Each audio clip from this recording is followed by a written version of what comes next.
Assalamualaikum warahmatullahi wabarakatuh. Waalaikumsalam warahmatullahi wabarakatuh.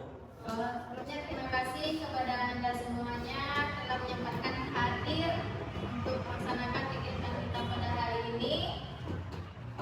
Sebelum mulai kegiatan, alangkah baiknya kita berdoa terlebih dahulu.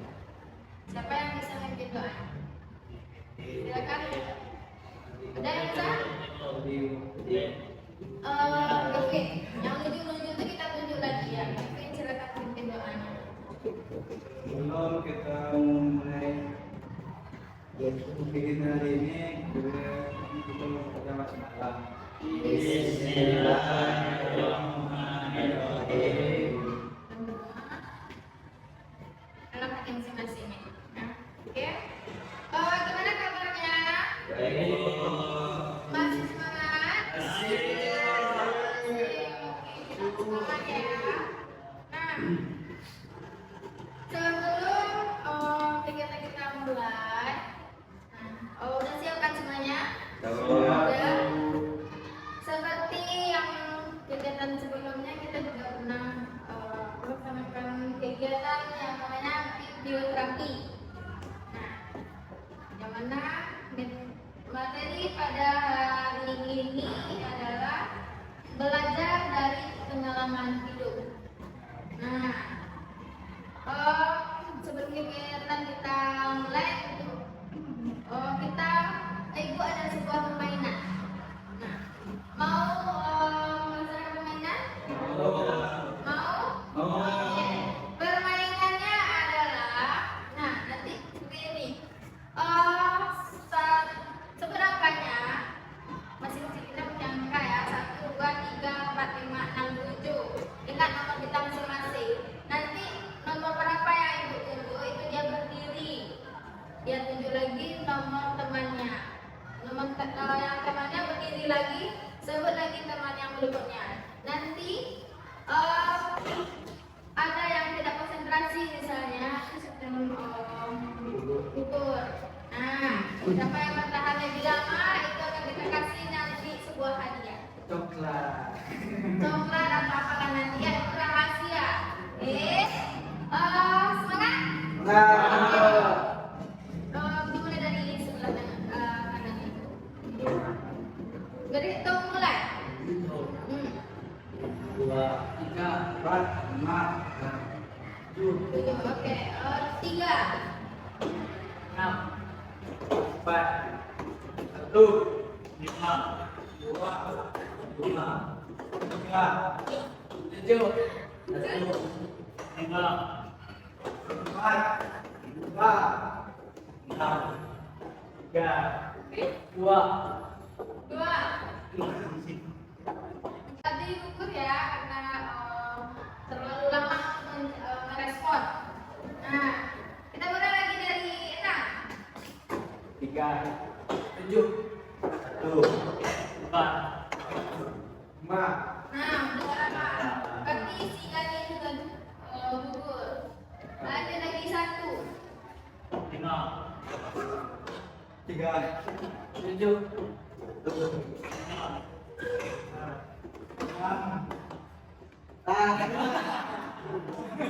Akhirnya gugur.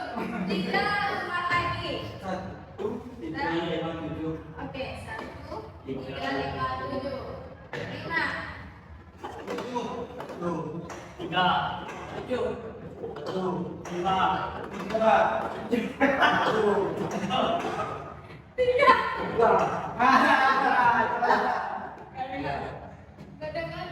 Nggak fokus ya. 3 berarti gugur lagi. 3 lagi ya. 1, 5 sama 7. 7. 5, 7.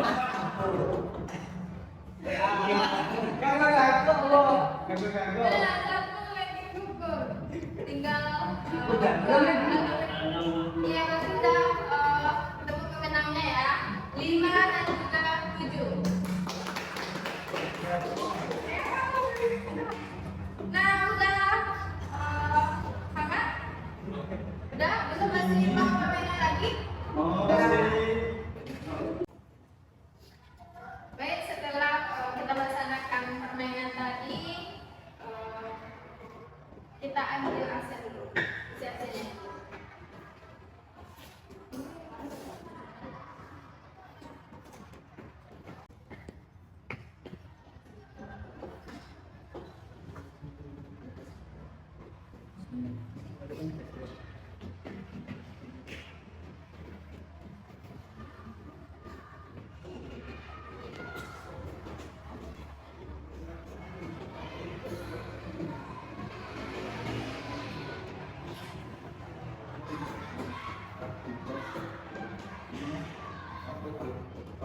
kursi dia. Tuhannya.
Udah semuanya?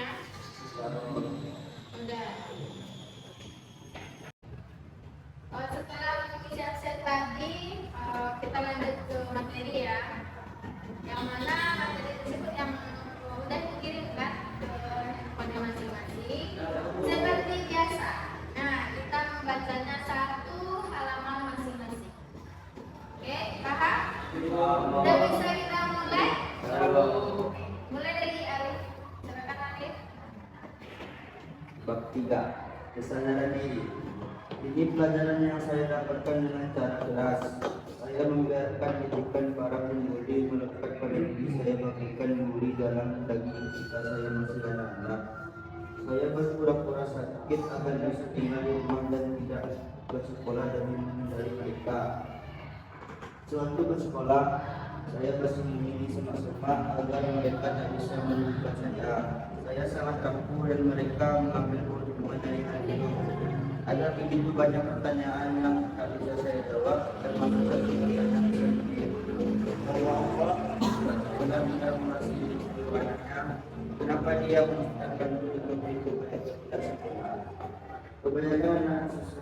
Kebanyakan anak seusia saya berkali-kali. Kalau untung mereka terlalu besar, atau jerawat mereka akan pernah hilang. Saya berbaring di ranjang pada malam hari, tersiksa dengan pikiran tentang apa yang tak saya miliki. Tak bisakah dia memberiku setidaknya satu tangan saja, atau satu kaki saja, atau setidaknya satu tangan atau satu kaki? Kenapa dia bisa meninggalkanku sama sekali tanpa berkai? Apa tujuannya? Apa tujuannya bagiku? Bagaimana aku bisa berfungsi di dunia yang menyenangkan untuk orang-orang yang berdosa? Keraguan yang terjadi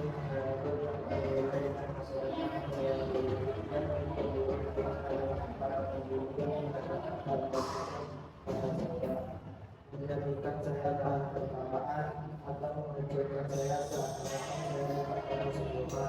Semua itu begitu berat membebani pemikiran saya sampai saya terpikir untuk bunuh diri.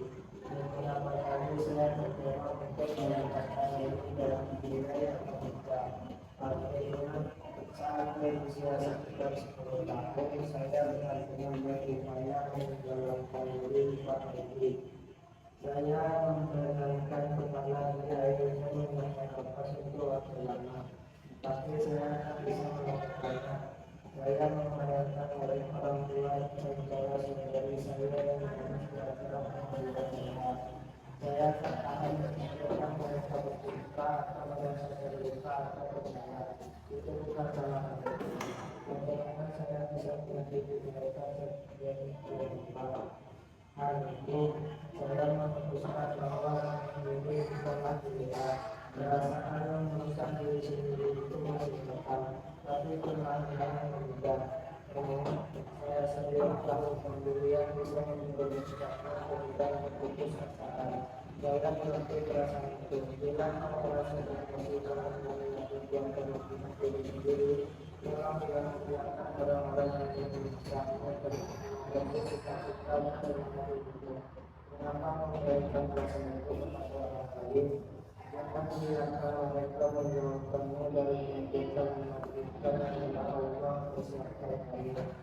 Adalah lingkungan dari orang lain. Allah terberi dari orang-orang yang bisa mereka tunjukkan lewat perkataan mereka dan kepala tangan mereka atau dengan mengisolasi dan manipulasi orang lain secara langsung ataupun secara online. Mereka mencari kelemahan, hal-hal sensitif atau ketidakpastian yang bisa mereka eksploitasi.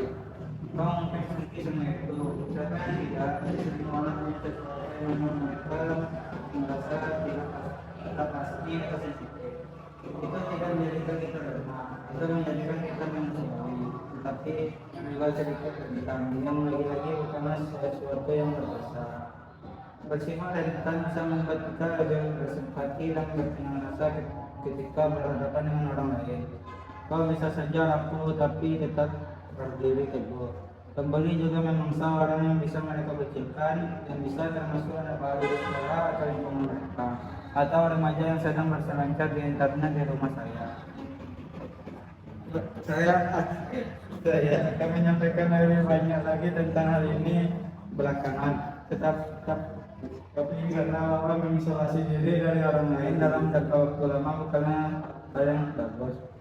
Saya pernah mengalaminya. Ketika kau tidak punya orang untuk diajak bicara, pikiran negatif diam-diam akan menyerap masuk. Bahkan hal-hal kecil yang biasanya tidak bisa mengganggu bisa mengganggu para pembeli juga itu. Mereka seperti yang mencoba, mereka berekspresi masuk dan menghancurkan segalanya yang tidak baik. Jangan pikir itu boleh betul atau tidak ditempatkan tidak semua. Namun kita akan membuat anda kebal terhadap pembelian dengan membangun fondasi kokoh yang tak pernah retak ataupun hancur. Ini bukan tentang bersikap lemah, ini tentang menjadi begitu kuat dan tidak bimbang sehingga tak akan pernah ada pembeli yang bisa membuatmu merasa lemah, tak berharga atau tidak layak. Kau akan tahu pasti siapa dirimu dan apa nilai yang tahu tawarnya kepada dunia. Bukan berarti suatu bumi tidak akan pernah datang membunuhmu. Beberapa dari mereka menyukai tatanan, namun berupaya menghindakmu itu akan sama seperti menentukan kepala mereka ke dinding. Keyakinan dirimu akan membuat mereka gila dan akhirnya akan pergi untuk mencari target lain yang lebih lemah atau bahkan lebih baik lagi. Mereka akan memutuskan bahwa pembelian hanyalah suatu tindakan yang buruk, lalu menyerah. Pertama kalinya saya berusaha menulis tentang orang yang mengalami rasa syukur dan kebahagiaan. Saya sedang duduk di sofa ruang tengah bersama laptop di saya dan jurnal catatan riset di tangan. Saya sedang lelah dan bukannya menulis. Saya malah menghabiskan 1 jam membayangi lampu gelap bilik yang menggantung di pintu ke arah ruang makan. Saya adalah penggemar berat lampu kecil yang bergelap bilik. Menurut saya lampu-lampu itu menjadikan dunia saya lebih cantik. Jadi saya memasangnya sepanjang tahun. Saat saya duduk di sana, membolak-balik saya memandangi gelap-gelap lampu. Saya mengeluarkan pena dan menulis lampu ini. Lampu gelap-gelap adalah metafora yang sebenarnya kebahagiaan. Kebahagiaan bukanlah sesuatu yang menetap.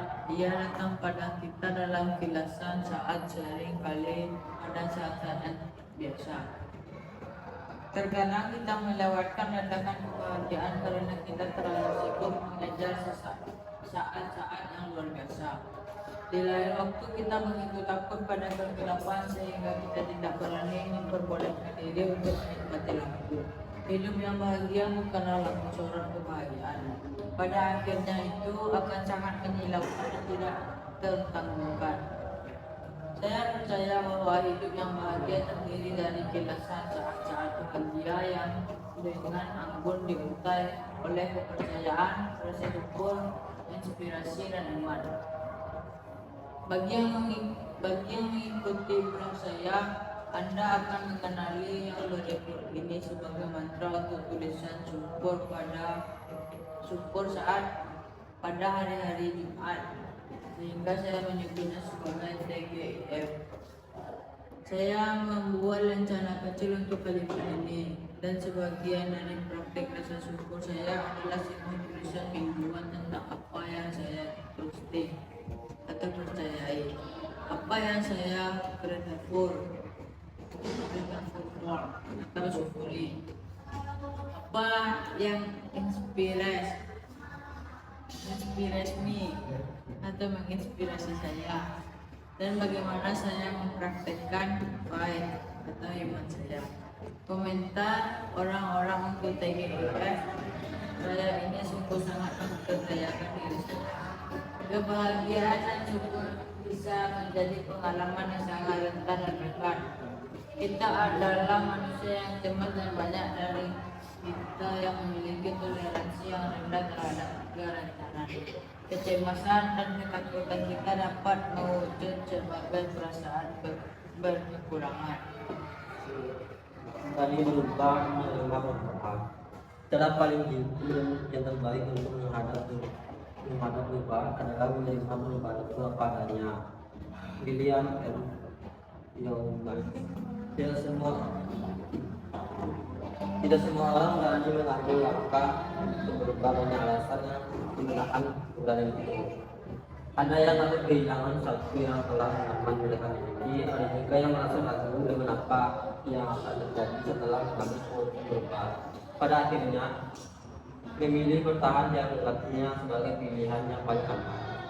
Padahal kedua sama-sama tidak memiliki kepastian. Perubahan memang bisa dikatakan sebagai masa transisi yang belum pasti bahwa hasil yang diharapkan. Namun, bertahan dengan zona nyaman tidak dapat membawa kita kemana-mana atau malah justru menarik kita pada kehancuran. Tinggal kita pilih akan mempersiapkan diri untuk berubah atau siap menerima perubahan yang cepat atau lambat akan datang juga.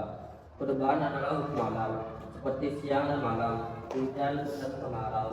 Kita yang semula muda akan beranjak menjadi senja, semua berubah, daun yang hijau akan menguning lalu digantikan dengan hijau baru. Lalu bagaimana kita bertahan jika kehidupan di sekitar kita berubah? Sebagai contoh, adalah kemajuan teknologi yang makin pesat. Kita boleh saja berada tanpa bersentuhan dengan teknologi. Misalnya, kita memilih tidak memiliki handphone dan menolak mengenal internet. Lalu pandemi datang pada tahun 2020. Anak-anak sekolah menjalani pembelajaran daring yang otomatis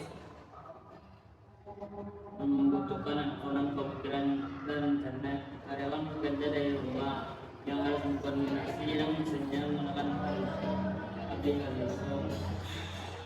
Pedagang dan jasa servis tidak bisa menyediakan LED. Mereka harus penting seperti dengan menjual online. Lalu bagaimana kira-kira nasib kita bila tidak mau mengikuti perubahan CKS, tidak mau berubah? Bila perubahan itu sangat mudah, itulah oleh yang mau menerima perubahan dan mau perubahan akan lebih mudah beradaptasi. Mungkin saja menolak berubah akan mencenderung menderita saat perubahan. Kedua, kira-kira siap di posisi manakah Anda? Siapa tidak siap? Kita harus berani mengambil sikap untuk keluar dari zona nyaman. Tentu kita berani mengambil jalan berbeda. Harus siap berubah dan perubahan. Sekarang ada yang mau mungkin tanyakan mengenai materi yang telah belajar tadi? Ya? Ada?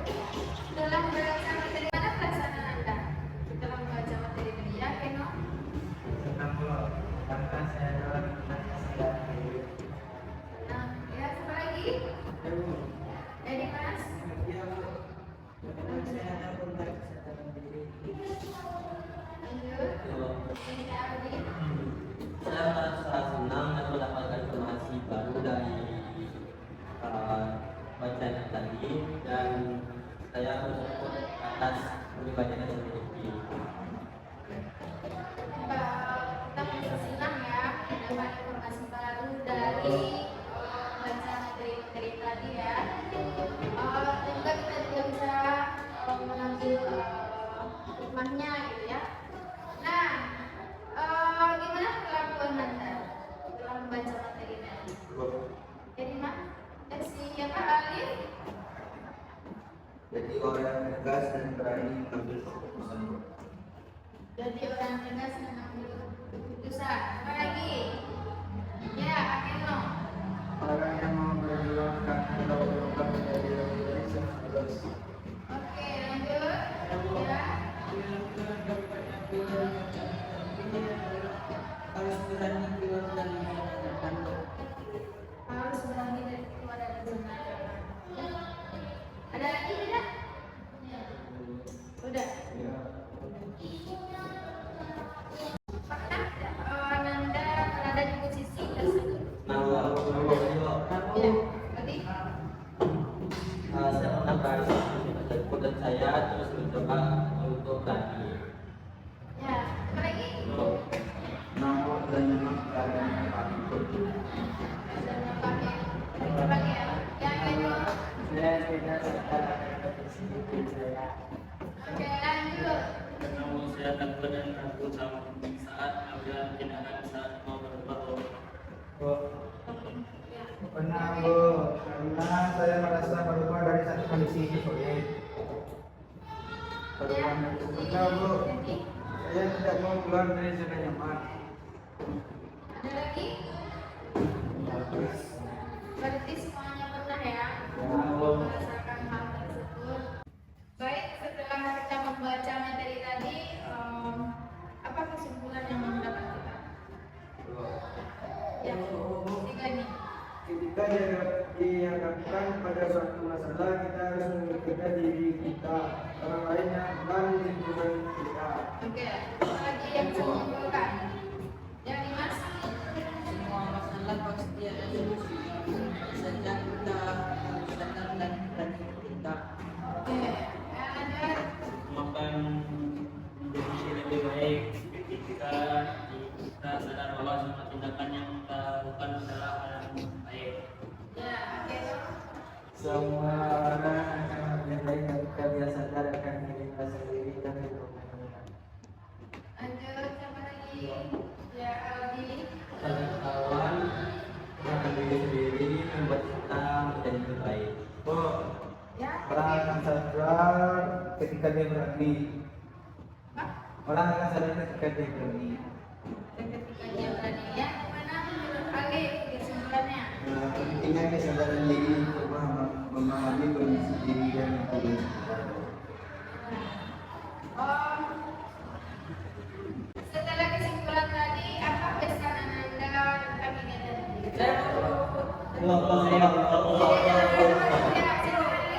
Saya harus memiliki kekuatan dan sadar akan diri sendiri agar berani mencoba keluar dari zona nyaman. Ya, Saya harus menjadi lebih baik.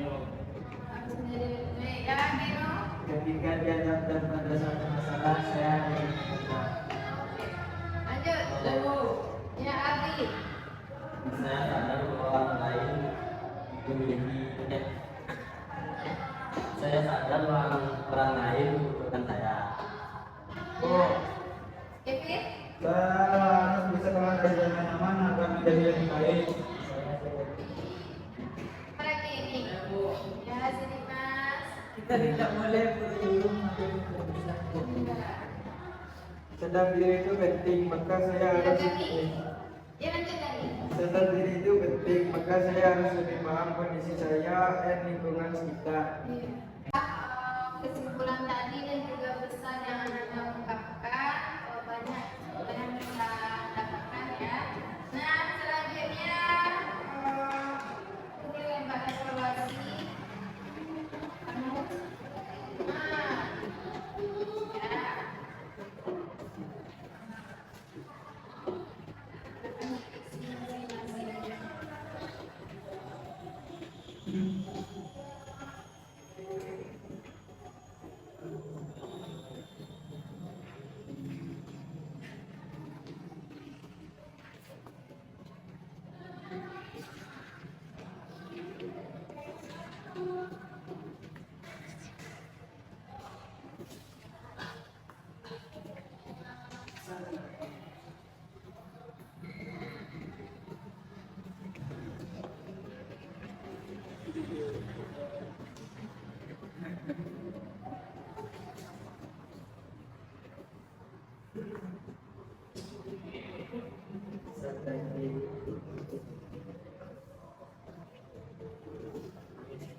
Alhamdulillah, kira-kira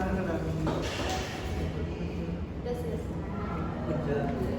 Tunggu temannya selesai dulu ya.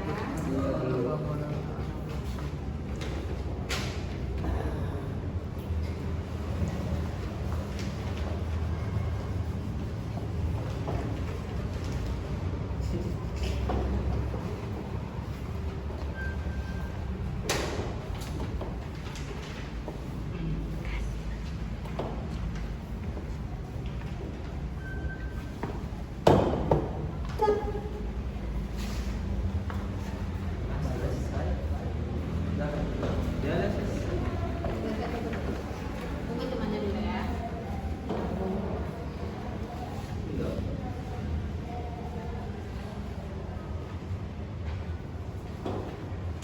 Udah? Udah selesai semuanya? Dan silakan dikumpulkan.